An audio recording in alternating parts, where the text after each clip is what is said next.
నమస్కారం. జై హింద్, జై కాంగ్రెస్. ఇప్పుడు వేములవాడ శాసనసభ్యులు ప్రభుత్వ విప్ ఆది శ్రీనివాస్ గారిని మాట్లాడాల్సిందిగా విజ్ఞప్తి చేస్తున్నాను.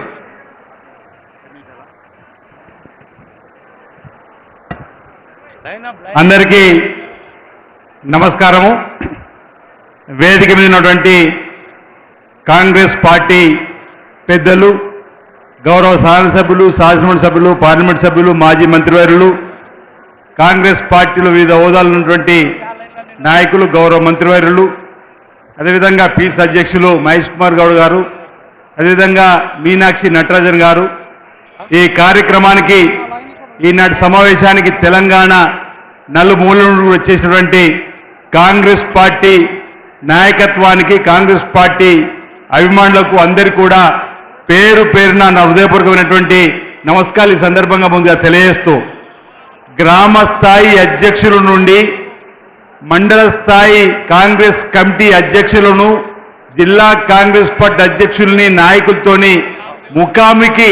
సమ్మేళనం ఈరోజు జాతీయ స్థాయి అధ్యక్షులు ఉన్నటువంటి మల్లికార్జున్ ఖార్గే గారితో జరుగుతున్నటువంటి సమావేశానికి వేలాదిగా వచ్చేసినటువంటి నాయకులందరూ కూడా గత 16 మాసాలుగా, గత 18 మాసాలుగా ఇంచుమించు కాంగ్రెస్ పార్టీ ప్రభుత్వం ఏర్పడి గౌరవ ముఖ్యమంత్రి శ్రీ రేవంత్ రెడ్డి గారి నాయకత్వంలో తీసుకున్నటువంటి సంక్షేమ కార్యక్రమాల్ని గడప గడపకు తీసుకొని వెళ్లి వచ్చే ఎన్నికల్లో సర్పంచ్, ఎంపీడీసీ, జెడ్పీడీసీ, ఎంపీ ఎన్నికల్లో కాంగ్రెస్ పార్టీ అభ్యర్థులు గెలవడానికి మనం అందరం కూడా పాటుపడే విధంగా ఈ రోజు ఈ సమావేశం ఉపయోగపడాలని చెప్పిన సందర్భంగా నేను మనవి చేస్తూ,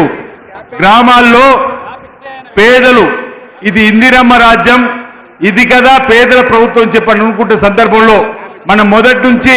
ఇచ్చిన సంక్షేమ కార్యక్రమాల్ని ప్రజల్లోకి తీసుకొని వెళ్లి ప్రతి గడపకు చెప్పేటువంటి కార్యక్రమం చేస్తే ప్రతి గ్రామంలో, ప్రతి మండలంలో కాంగ్రెస్ పార్టీ అభ్యర్థులు స్థానిక సంస్థల ఎన్నికల్లో గెలవడానికి చక్కటి అవకాశం. 10 సంవత్సరాలుగా పేద ప్రజలు కళ్ళు కాయలు కాచేలు ఎదురు చూస్తున్నా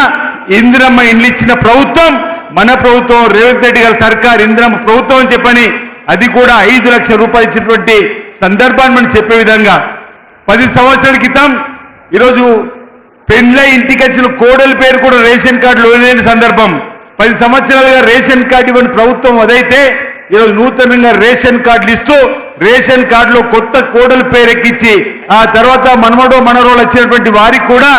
రేషన్ కార్డు ఇచ్చి ఈరోజు 3 నెలలకు సంబంధించి రేషన్ ఇస్తున్నాం. అది కూడా సన్న బియ్యం 6 కిలోలు ఇచ్చేటువంటి సందర్భాన్ని ఈరోజు మన ప్రజలకు చెబుతూ ముందుకు పోవాల్సిన అవసరం ఉంది. రైతులకు రుణమాఫీ చేసిన 2 లక్షల లోపు ఆడతల్లకు ఆర్టీసీ బస్సు ఉచిత ప్రయాణం చేసినాము. ఆ రోజు రైతులకు ఉచిత కరెంట్ ఇచ్చినాం. ఈ రోజు గ్రామాలలో గృహజ్యోతి, ఈరోజు పేదలందరికీ 200 యూనిట్లు కరెంటు ఉచితంగా ఇస్తున్నాం. ఇలాంటి సంక్షేమ కార్యక్రమాలు ఆనాటి ఇందిరమ్మ పాలనలోనే, మళ్ళీ ఈ రోజు ఇందిరమ్మ పాలనలోనే తెలంగాణ పేరిట అధికారంలోకి వచ్చినటువంటి బీఆర్ఎస్ ప్రభుత్వం ఈ రాష్ట్రాన్ని విధ్వంసం సృష్టించింది. ఈరోజు ఫామ్ హౌస్ కే పరిమితమైనటువంటి నాయకత్వాన్ని కూడా ఆనాటి మనం విమర్శించిన సందర్భంలో అనేక మంది మన వైపు వేలు చూపినారు. కేసీఆర్ గారు ఫామ్ హౌస్ పరిపాలన చెప్పన్నాం, ఇంటికే పరిమితమైనటువంటి సందర్భాన్ని కూడా చెప్పినాం. మనం అసెంబ్లీ ప్రారంభమైనాక సువర్ణ అక్షరాలతో లిఖింపబడ్డటువంటి బీసీ కులగణకు సంబంధించిన బిల్లు ప్రవేశపెట్టినప్పుడు కానీ, ఎస్సీ కేటగిరీకి సంబంధించిన బిల్లు ప్రవేశపెట్టినప్పుడు కానీ కేసీఆర్ గారు రమ్మని కాంగ్రెస్ పార్టీ పక్షాన మనం కానీ గౌరవ ముఖ్యమంత్రి రేవంత్ రెడ్డి గారు కోరినారు. రానటువంటి సందర్భాన్ని గుర్తు చేస్తూ మన అంశాల్ని ఏదైతే ఫామ్ హౌస్ గా పరిమితుందో కేసీఆర్ అనే మాటలు ఈరోజు అసెంబ్లీకి రాకుండా ఉంటున్నటువంటి అంశాలను మనం చెప్పినటువంటి సందర్భంలో ఈరోజు మనకు మన మన మన వాదనలకు బలం చేకూర్చే విధంగా మై డియర్ డాడీ అంటూ డాక్టర్ రాసిన లేఖలో కూడా అంది కవిత ఏమన్నది, నాన్న మీరు ఇంటికే పరిమితం అవుతున్నారు, ఈరోజు మీరు బీసీ బిల్లు పైన మాట్లాడాల్సి ఉండే, మీరు ఎస్సీ కేటగిరీస్ కూడా మాట్లాడాల్సి ఉండే చెప్పిన మాట ఈరోజు చెప్పినటువంటి సందర్భంలో మన వాదనలకు బలం చేకూర్చే విధంగా ఈరోజు ప్రజలందరూ కూడా మన వైపు చూస్తున్న సందర్భంలో ఈ రోజు మల్లికార్జున్ ఖార్గే గారు, ఏఐసిసికి సంబంధించినటువంటి ప్రధాన కార్యదర్శి గారు, గౌరవ ముఖ్యమంత్రి రేవంత్ రెడ్డి గారు త్వరలో వచ్చే క్రమంలో, గౌరవ ఉప ముఖ్యమంత్రి మంత్రులు త్వరలో వచ్చే క్రమంలో ఈనాటి సందేశాన్ని ఈ జాతీయ స్థాయి అధ్యక్షులు మల్లికార్జున్ ఖార్గే సందేశాన్ని ఈరోజు మన రాష్ట్ర ప్రభుత్వం చేపడుతున్న సంక్షేమ కార్యక్రమం సందేశాన్ని మనం ఈ రోజు ఈ సమావేశం ద్వారా తీసుకొని గ్రామాన మన పార్టీ యొక్క ఎజెండాను ఇంద్రమ్మ రాజ్యం తీసుకునే కార్యక్రమాల్ని చెప్తూ వచ్చేటువంటి ఎన్నికల్లో స్థానికంగా గెలవడంతో పాటు